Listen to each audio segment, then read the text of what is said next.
So ayan, mapagpalang araw sa atin lahat mga katurok. For today's video pala, kasi hindi tayo makabiyahe dahil nasuspindi tayo sa Transportify.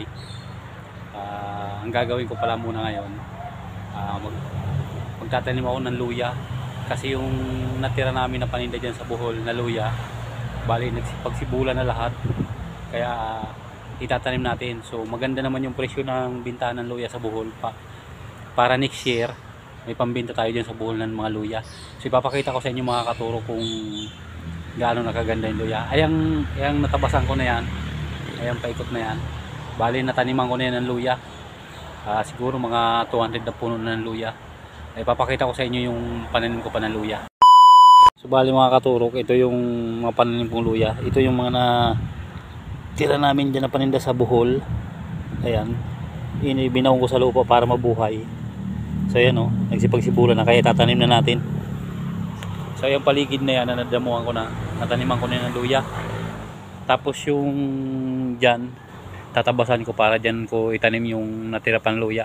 Kasi marami tayong pananim na luya eh. Oh my God!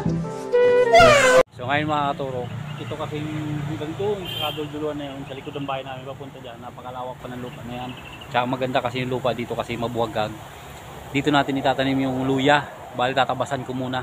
Kasi yung natabasan ko dito, di pa naman gaano kalaki yan eh. 200 puno pa lang na luya na itatanim natin eh.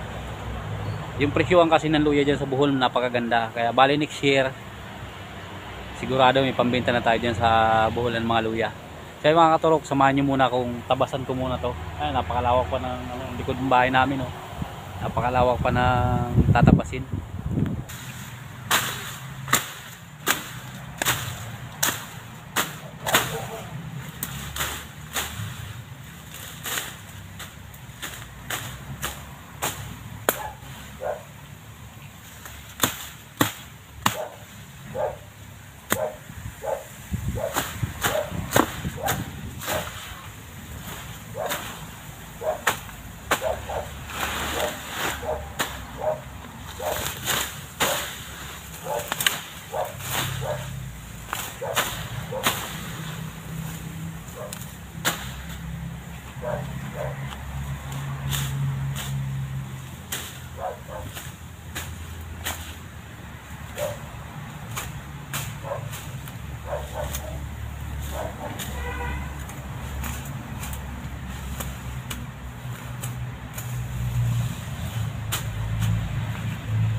So yun mga katuro ko, tinatabasan ko.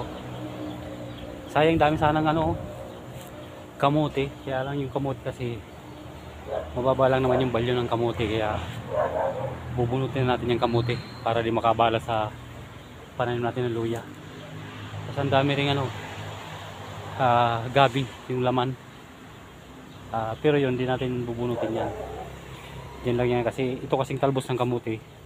Gumagapang kasi ito eh, baka maapektuhan yung tanim natin na luya.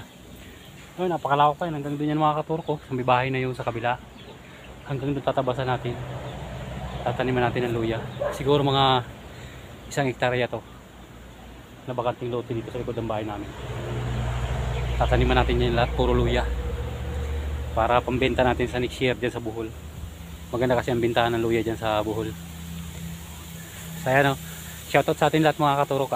Hanggang dito lang muna yung video natin. Ipapakita ko sa inyo ulit sa pagtanim ko. I-update ko kayo. So yun lang mga katurok. Babush!